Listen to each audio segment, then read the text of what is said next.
Yep. Here we go. Yep. Kung Fu Panda 2 from Lord Shen's perspective is hilarious. Alright, quite curious to see how this goes. Yeah, Kung Fu Panda 2 was a really great movie.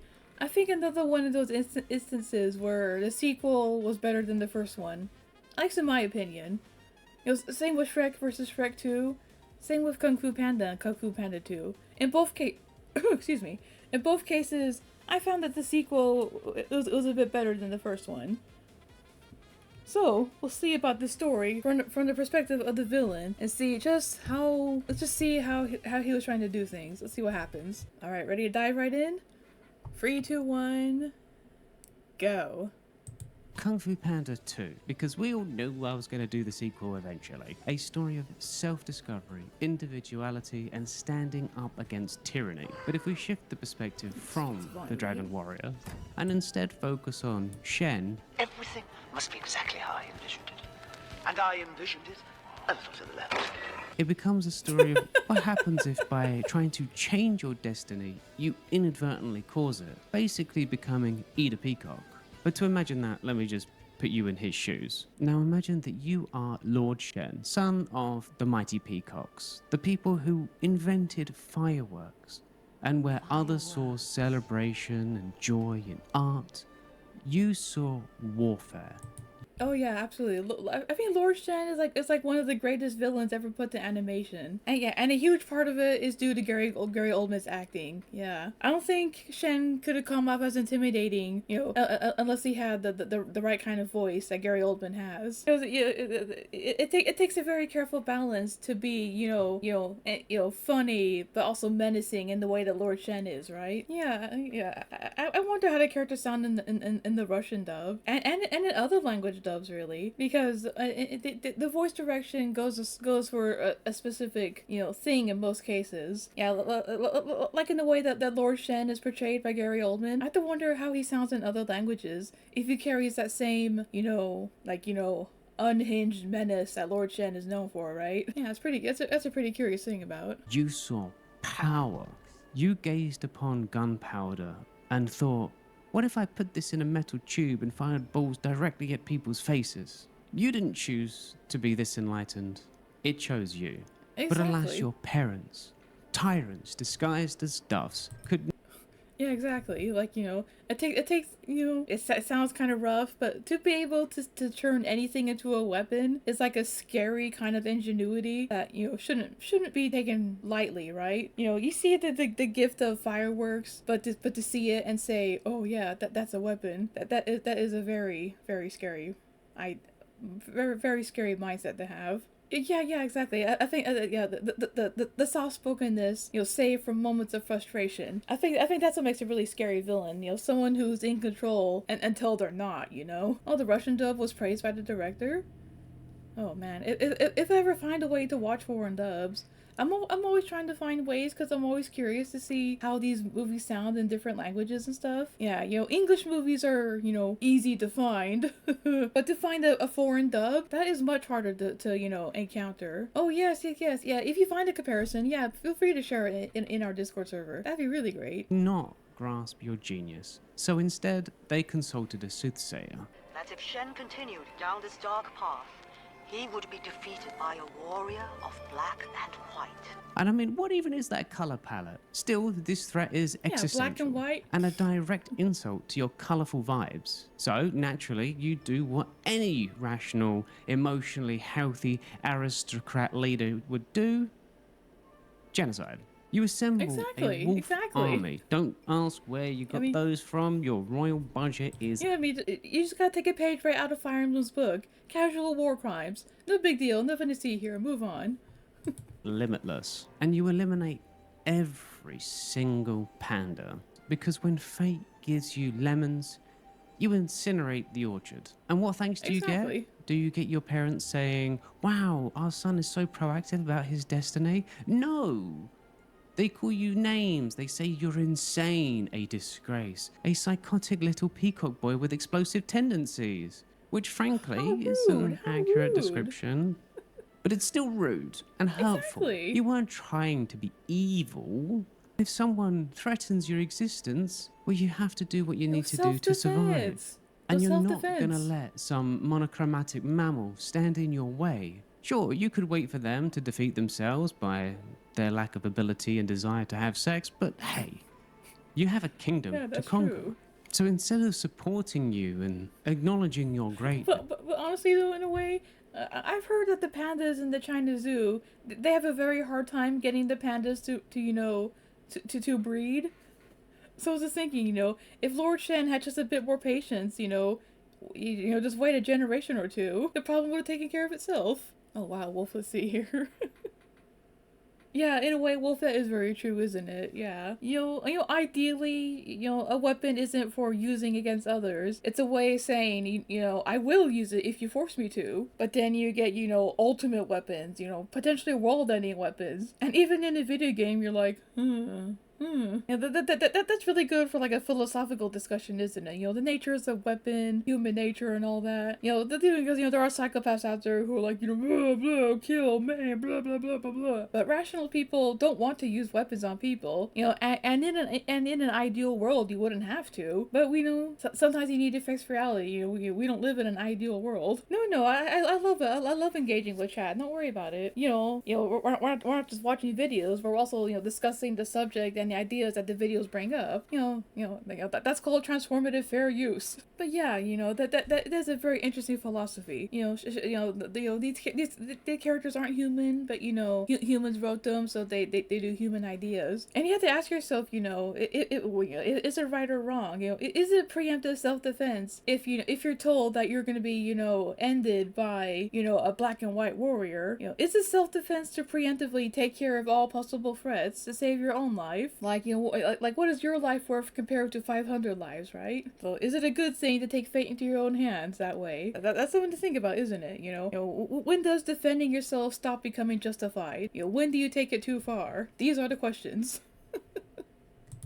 and believing in your dreams to rule China. They banish you. They strip you of your birthright. They hand your empire to a rhino and kung fu. So you make a vow, not to get therapy, of course. No, that would probably make too much sense. No, you're gonna get revenge on all of it, especially that rhino and kung fu. And you swore therapy's for chumps. that you Revenge would is remove better. kung fu from Revenge them. is more cathartic. And with your mighty cannon, you can spread your seed all over China, the seed of technology, and become the one true ruler. Until your death and the kingdom invariably breaks into 7 kingdoms. Anyway, like 30 years later, you finally finish the cannon project, and you head home. And there's a menagerie of kung fu animal characters there to stop you. I want to see it. It's a gift. Oh, it's your parting gift, in that it will part you. Part of you here, part of you there, and part of you way over there, staining the wall. You insolent fool! So you entertain them. You play a little. Yeah, it's lines like that make Shen so funny but so scary too. Like run that back. Gary Oldman's such a great actor. A parting gift, you say? Oh, it's your parting gift, in that it will part you. Part of you here, part of you there, and part of you way over there, staining the wall. You insolent fool! So you entertain them. Only Gary Oldman could pull off a line like that. That is so funny. Oh yes, always be wary of the slippery slope. You play a little kung fu.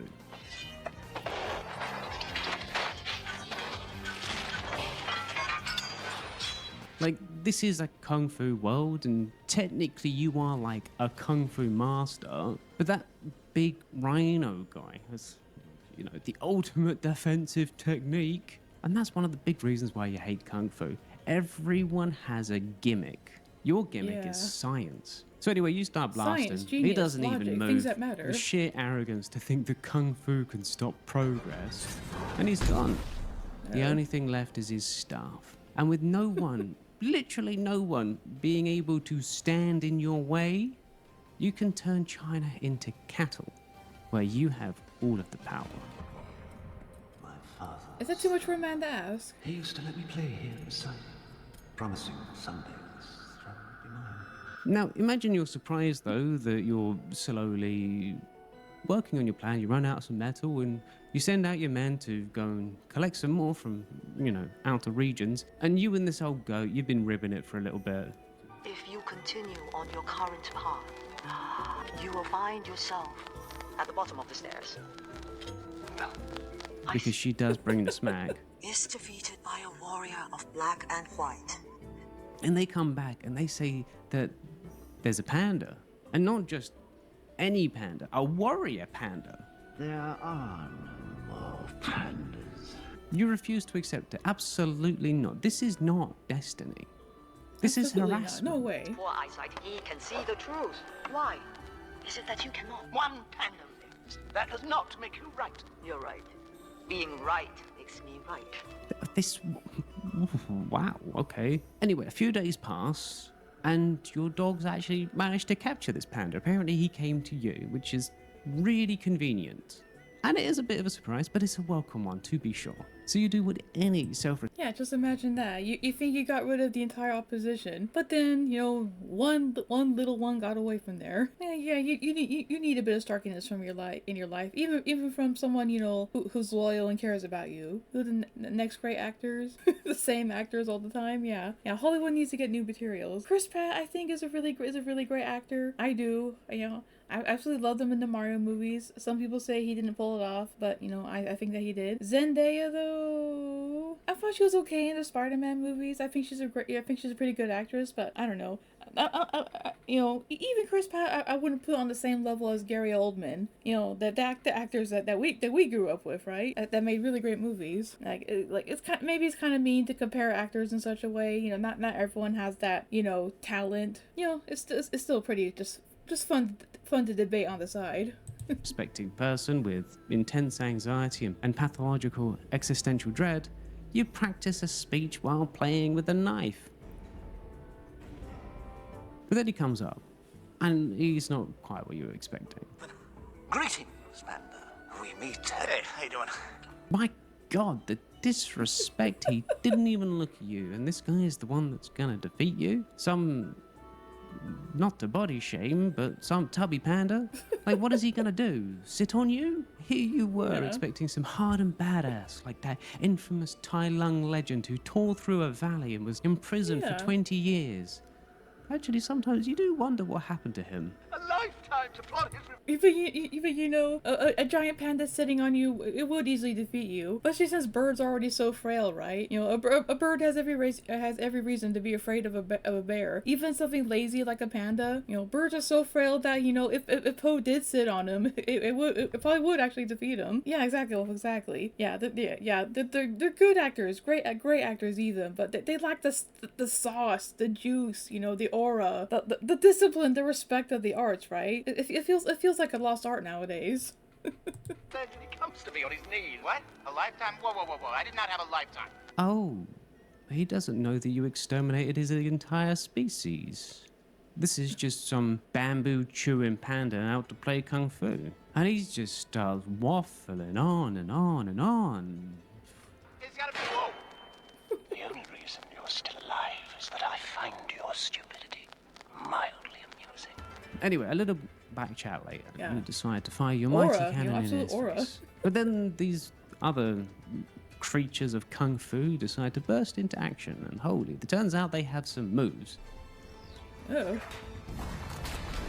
But this is more kung fu. This is something you need to defeat. If kung fu still exists in any capacity, it threatens your entire ideological war. Luckily, fanning your feathers gave him the case of the heebie-jeebies and triggered some latent PTSD or something, and that gives you time to escape. And that's pretty handy. Okay. Yeah, and the nature of prophecy is a bit weird too, isn't it? I mean, you see it happen even in real life. Like a good example is the whole Y2K phenomenon thingy. You know, kids today don't know this, but you know, I was there, Gandalf, 3,000 years ago. We elves live a very long time, and I was there. I saw the panic, the real-time panic of Y2K. And people don't get it. It actually was about to be a major disaster, right? You know, scientists, engineers, technicians, computer scientists, they were all they were all running all around the world, all around the clock to try and prevent this problem from becoming a disaster. And then, thanks to all their hard work, there was no disaster, right? Everything proceeded as it should have, thanks to all their hard work. And now here we are, 26 years later. Yeah, 26 years later, and people nowadays are like, oh, well, what was the big deal? Haha, Y2K. Those cavemen really thought the world was gonna explode around their ears. Nothing happened. And it's like, well, yeah, nothing happened because people worked hard to ensure that it didn't happen. Yeah, it's hard to make sense of it, the panic in the moment, and then the oh, what was a big deal that comes after, right? Oh yeah, Wolf, you brought up another really good philosophical point there. The progress of modern technology versus tradition. I think that's also a theme that in a way that was explored in Kung Fu Panda too, right? The very for the movie, the very modern invention of the cannon. A cannon is basically like a mega-sized gun on crack. If you do martial arts versus gun, there's one clear winner, so that can make seem like, okay, but then what's the point of kung fu? But the point of kung fu isn't just being able to fight, right? It's a discipline. A gunslinger is not going to have the same sort of discipline that a kung fu master has. And sure, fine, okay, blow them away to oblivion. Okay, you're gone now. What did all that discipline mean? It dials back into how life is so meaningless that it becomes full of meaning. You might be gone, but you live the life of discipline, which is something not many people can say. In a way, you're more of a winner, even if you're no longer here, right? Something like that. These are the big philosophical discussions we're here for. Oh yeah, Y2K was wild. Yeah. I'm yapping so much, I need to stop interrupting the video. Let's continue. Okay, so now you realise he does know something about what happened that day. But whatever. Don't have time for that. And this panda, he refuses to die, but that's okay. It doesn't matter. You're going to win regardless. You're not going to let that stand in your way of your ambitions. Exactly not. The year of the peacock begins now. Right now? Because, why the hell is there chicken on the Zodiac, but not a peacock? There's a dragon, there's a tiger, and a fucking chicken? The audacity. They can't even fly. Anyway, you and the old goat. Yeah, that is a good point. Why is the chicken on the Zodiac and not something more majestic? Yeah, you have dragons, tigers, you have bunnies, you have horses, and you even have monkeys. Like, I hate monkeys, but I can't deny that they have a jokester kind of aura to them. But chickens of all avians, why couldn't it be a peacock? Yeah, and rats. Rats are vermin, but they're deemed important enough to be on the Zodiac. What other Zodiac animals are there? Yeah, there's rat, horse, tiger, monkey, an ox. Is there an ox? Is there an ox, or am I thinking of something else? Ox and goat. Yes. And goat and a snake. Yeah, I think a snake. Yeah, don't pause about talking. It's good to philosophize. I think that makes a good point. A chicken over a peacock. It's true that the Zodiac animals on their own aren't too majestic on their own. Dragons are mythological, and tigers are majestic. But goats, snakes, rats, horses even, those are like common layman animals, right? You Googled it? Yeah, tigers and dragons are up there. They're cool, they're majestic. But then you have ordinary animals. You have rats, dogs, pigs, and monkeys, goats. I guess there's something to say that, even something ordinary is something special. It doesn't need to be special. So if you have something that stands out, but they're not special, I guess that does breed a sort of resentment that Lord Shen feels, right? Imagine that from his point of view. You have a little heart-to-heart. Are you certain it is the panda who is a fool? You just destroyed your ancestral home, Shen. A trivial sacrifice. She starts talking to you about your ambitions, about the fact that you have an insatiable desire for conquest. Well, yeah, of course you do. You literally had your very existence threatened by a prophecy. Exactly. So excuse you for trying to be in control of your destiny by taking control of China. They loved you so much that having to send you away killed them. You are just a product of your experience. Sure, you have some aggressive, genocidal tendencies. Who doesn't? You're also Who just doesn't, doing right? what you think is best for you. You gotta look out for yourself.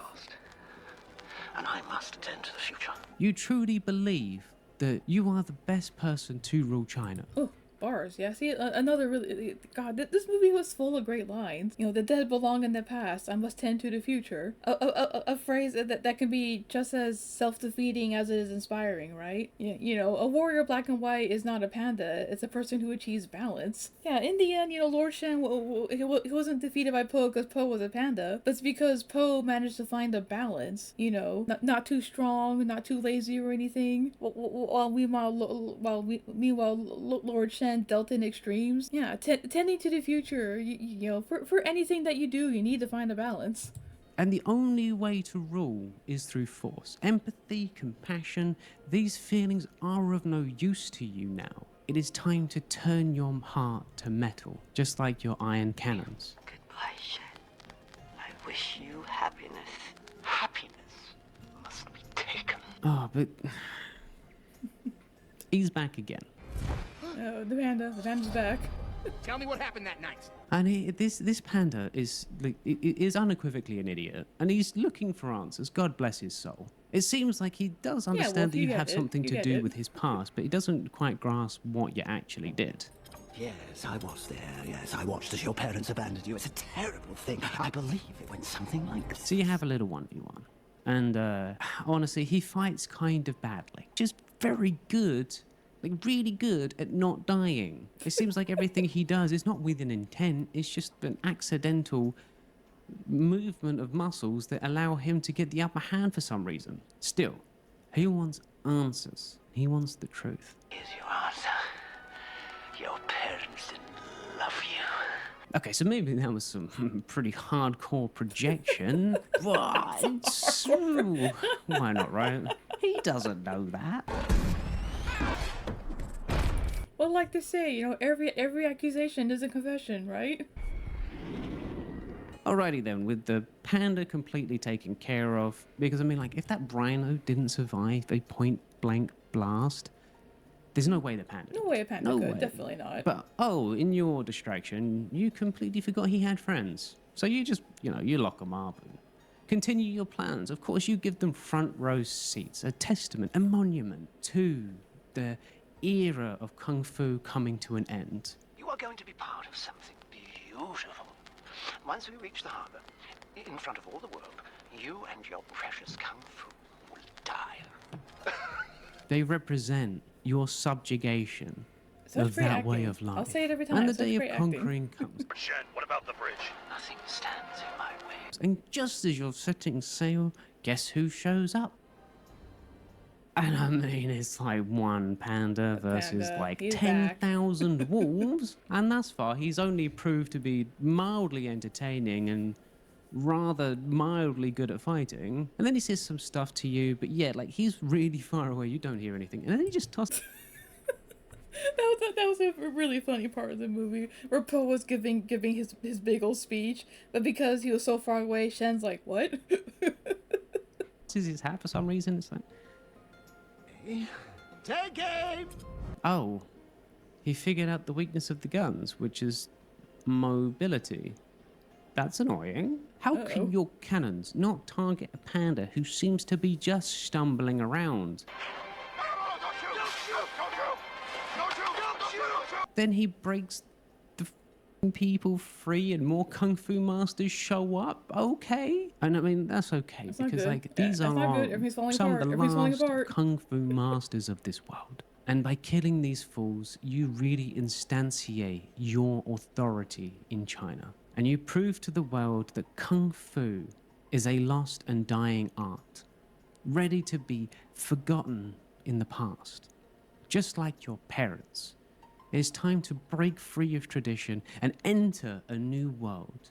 A world of iron. And I mean, like, at any point, realistically, at any point, you could come down and wipe the floor with at least most of them. And with your wolves, you would probably win. But this is not about you proving your skill of Kung Fu. That would prove their point, not yours. And you're there to defeat Kung Fu, not use it to win. And your wolf man decides to stand up to you. Like, brother, please, lives, except for your own, have very little importance to you. Oh. And you get them all in one shot.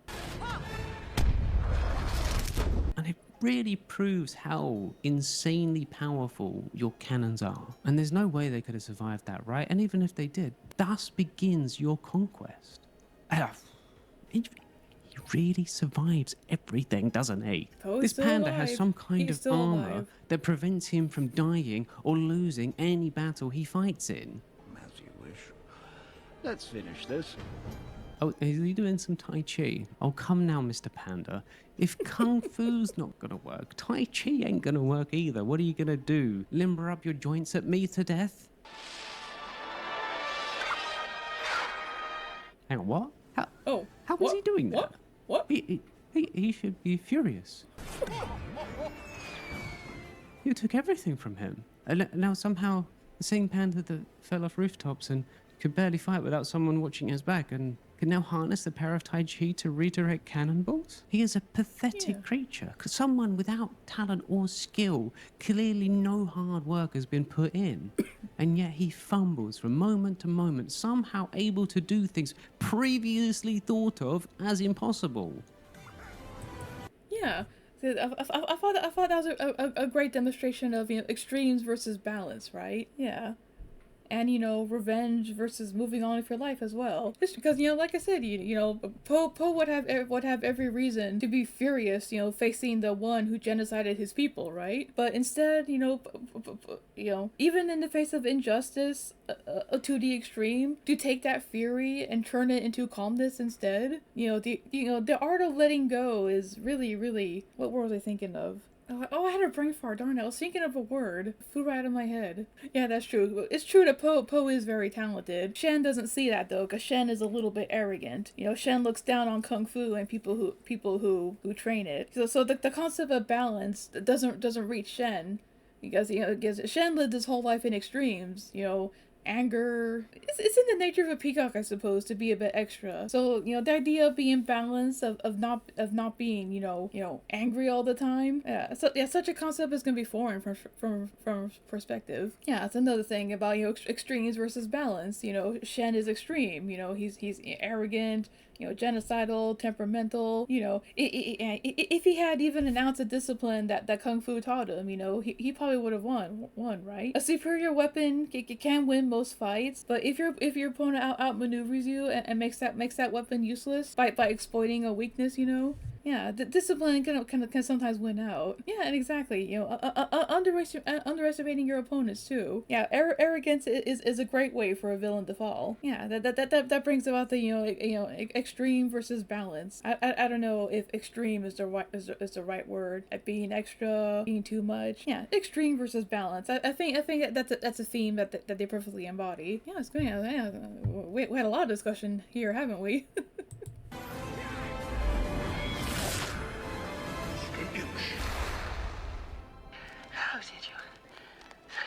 How did you do it? You just keep your elbows up and keep the shoulders loose. Like that. How did you find peace? But then the thoughts cross your mind. What if that he's not strong despite being broken? What if he's strong because he is? See, that's the thing, Shen. Scars heal. No, they don't. Wounds heal. What if happiness isn't earned through domination and conquest, but through acceptance? You've got to let go of that stuff from the past because it just doesn't matter. The only thing that matters is what you choose to be now. You're right. What if all your cannonballs, your decades of calculations of an iron empire, was all just noise? A desperate attempt to make the world as afraid as you are, to give them the same fear of being rejected, forgotten, or even killed? What if the prophecy didn't warn you about your destiny? What if the prophecy was that you were a warning to the world about unchecked ambition, fear, and anger to lose in the end by causing the very thing you've fought to prevent? No, you refuse to accept that everything that you've done until this point has been... Yeah, undone by your own arrogance in the end. For a moment, it seemed like maybe Shen could have understood it. Maybe he could have. Yeah, exactly. Some people would call it foolishness to forgive, But I think it takes a tremendous amount of strength to forgive people who hurt you, Yeah, it's something that even I've struggled with in my time, thinking, but you were so awful to me, Why should I, forgive you and forget all that, right? But, just forgiving someone doesn't mean that you forget the things that they did, right? The things still happen. They still hurt you. But I think not forgetting a lot is why you can't forgive and move on, right? You can't hold on to something forever. Eventually, your grip is gonna get weak. You're gonna fall. You're gonna get hurt, right? Yeah. If only for your own mental state of mind, I'd say learning to forgive is a very valuable life skill to have. In a way, like the art of letting go. But yeah, exactly, Wolf. That is why I can understand why forgiveness can be hard to achieve, because sometimes it does feel that way. Saying, oh, what, you're just gonna let them get away with that, saying, oh, it's okay now because it was in the past. I think this is where the balance part comes in. Again, following the theme of extreme versus, you got extreme on one end, I'll never forgive you, and you've got passive on the other end saying, oh, it doesn't matter, oh, it's okay. In the middle, forgiveness is that balance. Yeah. Oh, no worries, Wolf, no worries. Yeah, we'll continue philosophizing while you're away. But yeah, I think that extreme. You have extreme on one end, you have passive on the other. Balance is right there in the middle. Nobody's perfect. You are gonna stumble one way or the other, but it's still important to try and achieve balance in that way. Been wrong? You refuse to accept that your life's work has been for nothing. No, happiness is to be taken. And you can retake your happiness if you just kill this stupid panda. I choose.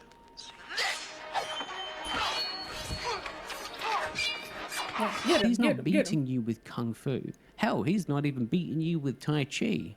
He's beating you by becoming something you can't even fathom.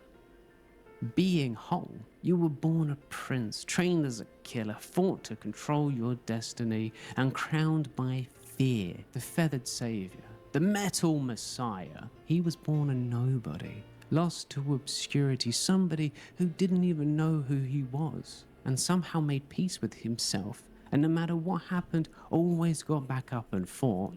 Maybe that's why you're losing.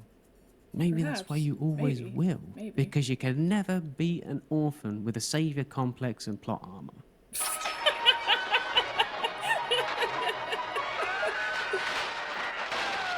If you like the video, what can you do please against give it a Palmer like in the and end? What subscribe. can you do We're on the against way to Palmer? 100k. If I hit that, then I have a special thing planned. Also, don't forget to hit the little bell thing, because that way you never miss my videos. I just want to shout out my members real quick, especially Jay. Thank you so much, Jay. You're awesome. And of course, Lavender, Yuri, Sam, Zyla, Sam Ryan, and Alan. Thank you guys. And thank you to you for watching. Have a great day and have a great life. Clappies. What a great video. What a really great video. Yeah, I thought that was a great video for discussion there. Yeah, let me link y'all the video here really quick. Let's see. Here we go. Yeah, I think that's really great to think about. The art of letting go, of becoming whole despite all that you've lost, right? Yeah, that's why Kung Fu Panda was such a great movie. To see Po, realize what he lost, but still come out in the end not hating, not giving into anger, not hating or anything like that, but still finding that inner peace there. Some say that it's still a bit of a lost art. Yeah, no worries, Leica, no worries. We're allowed to have our opinions there. I did yap quite a bit in this video. When fate gives you lemons, you incinerate the orchard. Cave Johnson would be proud. I love how Shen's entire gimmick was literally, parry this, you filthy casual. Not bad, not bad.